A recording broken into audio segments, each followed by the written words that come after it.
Hello everyone, and welcome to Jumperman Tech, where we specialize in HVAC. We do everything DIY. It is a nice 15 degrees Fahrenheit day here in New York City, and we have a service call for a Mitsubishi heat pump, and this is a Citi multi-unit.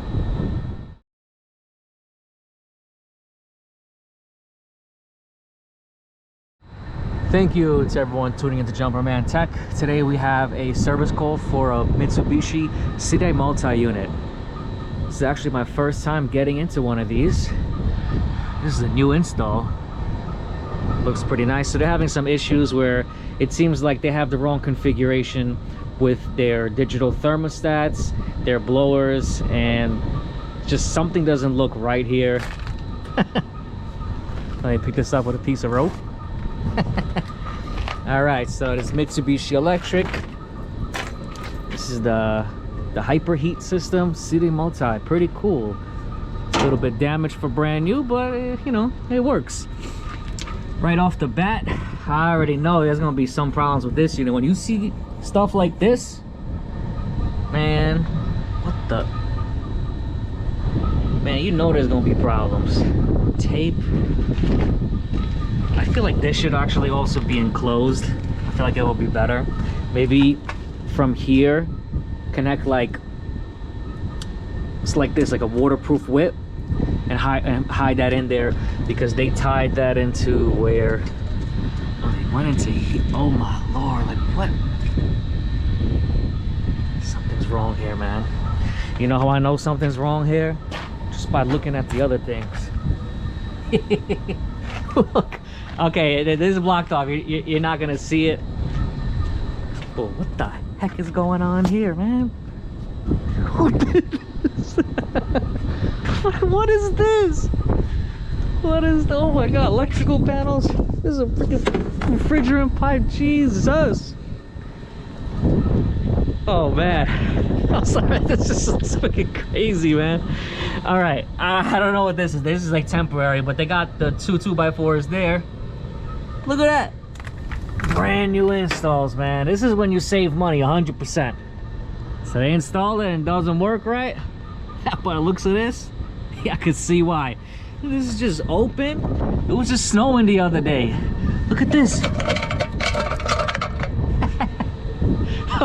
Yeah. Oh, sorry guys, it is comedy over here, but it is a beautiful view. Let's get a little serious. Let's get inside and try to do a couple things. I'm gonna get into the settings for the controller. I'm gonna show you guys that process. I gotta do a little bit of research myself, but this definitely needs a follow-up after this call. Here's the first digital controller, and this is model number PAR40MAAU. I'll show you guys a picture. You guys say that information in case you run into something like this. So the first unit, there's two units here as far as now. This one, okay, we can get to the filters. Cool. And this one over here above the sink, beautiful access. Let me see. You can get over here. The two refrigerant pipes, drain pipe, and here is the control panel. Look at how the electric comes in there. That's insane. And look how look at that. The communication wires, I'm assuming. Look at that. 3 of them. Why is there 3 of them in there, man? Anyways, we gotta get to the electrical panel there. Look at the dip switcher, see what that's set to. So I'm gonna show you guys.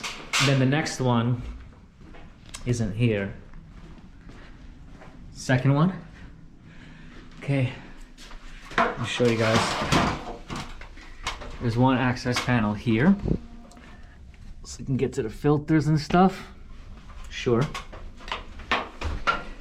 Still don't have proper access for service. Look at this. My hand can't even, come on, what kind of access is this?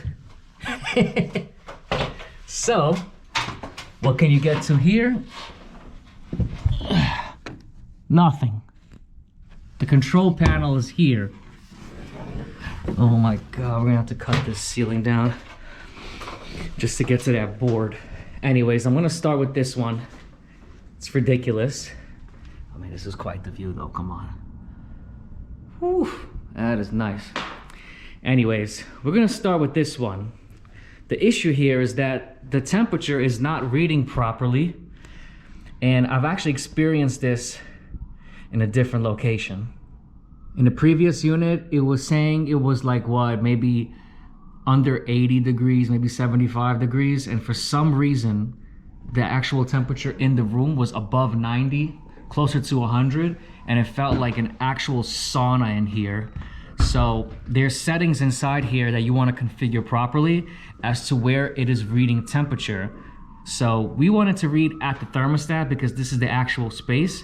The units do not, they have a thermistor inside, and it can actually read temperature in that thermistor.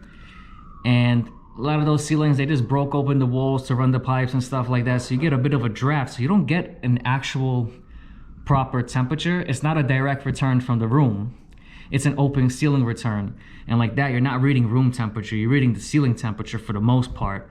So we're gonna try to get into these settings and see what it's set for. Got Christian over here gonna cut a hole in there, the multi-tool. Unreal. First things first, I wanted to test this unit as well as the other one. So we do have heat, but look, it says that it's 72 degrees in here, but I'm reading closer to 82 degrees. We're just not reading the right temperature, so you want to get into the settings and see where it's reading temperature from. I downloaded the manual for specifically this temperature controller. So here we have the function settings option. It's page 24 on the installer manual. So we have a bunch of settings here. So the room temperature doesn't seem to be keeping up with what the unit's doing. So it might be too warm or too cold here compared to what it's reading. So it just runs for an extended amount of time. So like I said, the last one, it was like 95 degrees in the room, and it said it was like in its 70s, and they're like, this just doesn't make sense. So they might set it for 74, but then they get 90 degrees in there, so go figure. So what we want to do is see where is this thing reading. So over here in function settings on mode number 2, I'm going to show you guys a picture of this.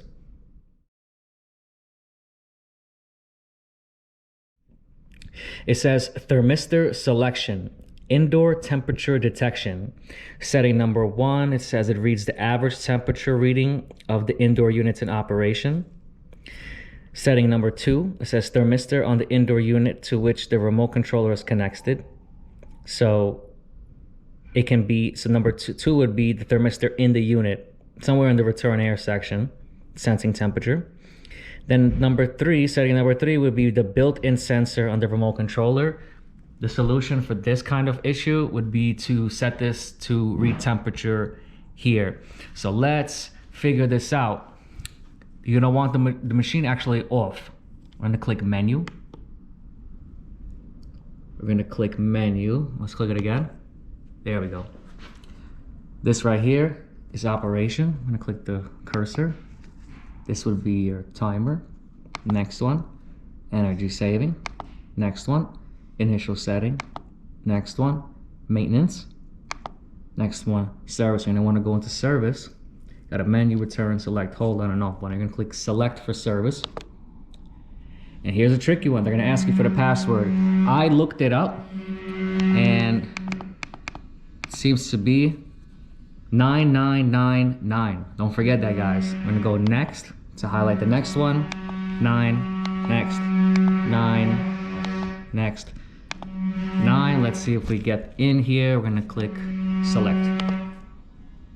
And that's what I'm talking about. Now we're in the service menu.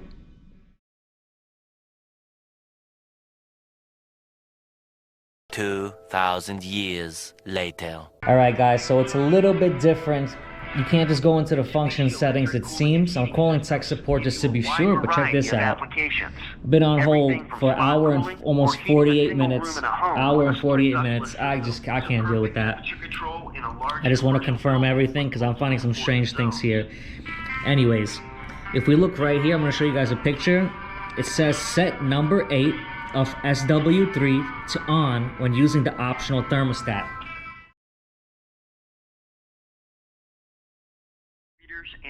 So it says a couple things here.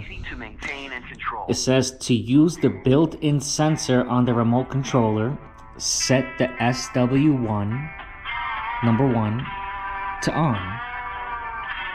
The factory setting is off.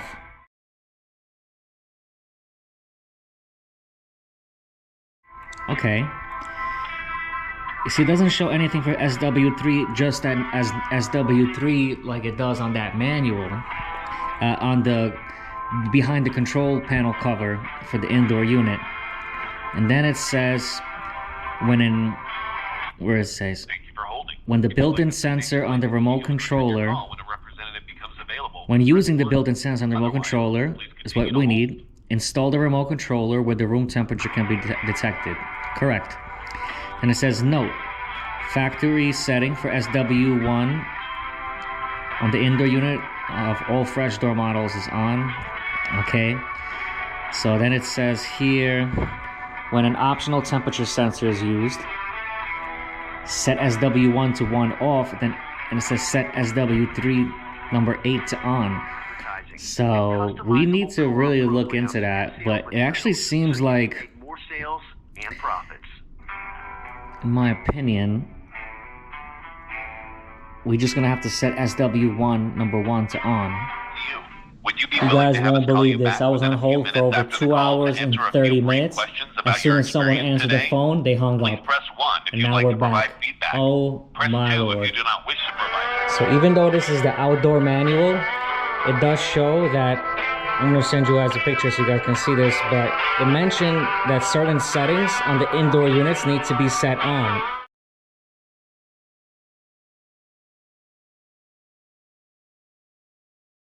And then it said to use the built-in thermistor on the remote controller or optional thermistor. To use the built-in sensor on the remote controller, set SW1 to on, which I just did.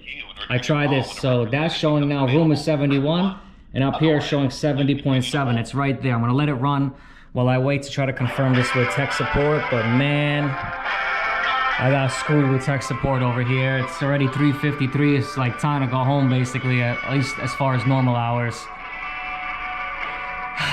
Oh, come on. This is definitely gonna need a follow-up, but I want to know that I did the right thing. Why they made these units so confusing, who knows? Since I changed it, check that out. Look, it's 73 in the room. Pretty accurate. If I go a little bit higher, it gets a little bit warmer. You see the temperature goes up. Also, this doesn't show the increments like this does. But then calm down.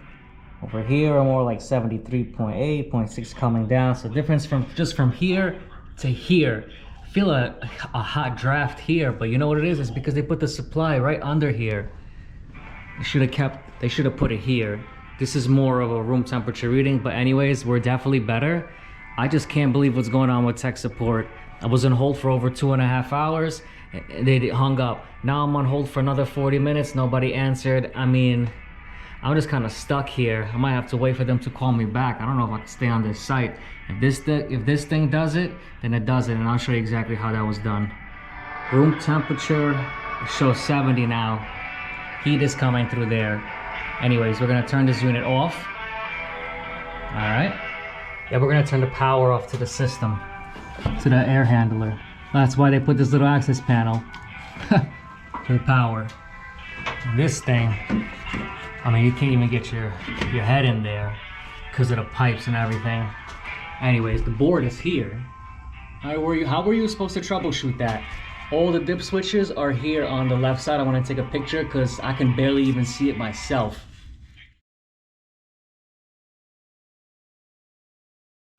Because I can't actually get to the setting from up here, I can't physically see it because then I gotta put my head up here. I'm gonna have to take off this screw, move this little panel, and then get to the dip switch. I turned the power off, so it's gonna turn the power off for here for L1, L2, but this transmission wire going up to the roof, because that power is on, there's actually DC voltage on there, so I'm gonna turn off the power on the roof. Let's kill the power. I don't even know how much you'll be able to see. I'm holding with one hand, but I want to take off this screw here. Okay, I can see all the other dip switches but that one SW1 that I need. Okay, take that out a little bit. And like that, I'll be able to move this and see the dip switches right there. Right over there, SW1. Hopefully you guys can see. I'm gonna take a picture because I'm sure you can't. But on the left where it says SW1, we got 10 dip switches. So basically you want to put number 1 on. Everything switched to the left is on, everything switched to the right is off.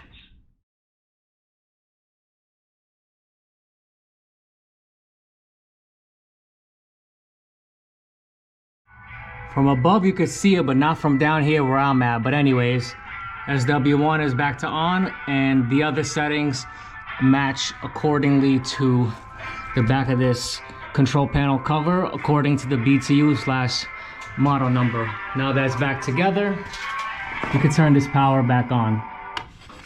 All right, so we turned the indoor unit's power back on, and then we turned the outdoor unit back on, and close everything up. But check it out, it says room temperature is 70 and it's 70.2 here. Pretty accurate. When it starts, it might be a little bit different here and there if you have the thermostat up here or down here, but it looks like these little holes here, it's probably reading temperature from there. The only thing that makes sense, but we're just about there. This got to be it, and I am still on hold with Mitsubishi, and it's getting close to 5 p.m. We're supposed to be out of here by 4. It is currently saying it is 73 degrees in the room. And we got to see where people are actually going to be hanging out. And it shows it's 73 degrees here. This seems more normal. Just as I was leaving, Mitsubishi actually called me back. They were swamped with calls. But anyways, it was actually exactly what I did. Once I found the info here, I'll show you guys that info once again. And then as far as reading temperature at the controller, it was exactly what I did. It is going to be to set SW1 to the on position as the factory setting is set to off, where it's basically reading temperature inside of the unit, where the ceiling is just open ceiling return. It's not reading actual room temperature instead of the thermostat. Thermostat is placed a bit better, so we're gonna have more of an accurate reading, and that's gonna solve this mystery of, you know, having strange readings compared to, on our thermostat compared to the room. We are definitely going to be back for a follow-up to change all those crazy looking wires to make everything neat, and also it'll be important to check the settings on the outdoor unit, but everything else seems okay. We're going to wrap this one up here. If anyone found this video interesting or helpful, please drop a like, comment, and subscribe as I come out with new videos every week, and I'll catch you all next time.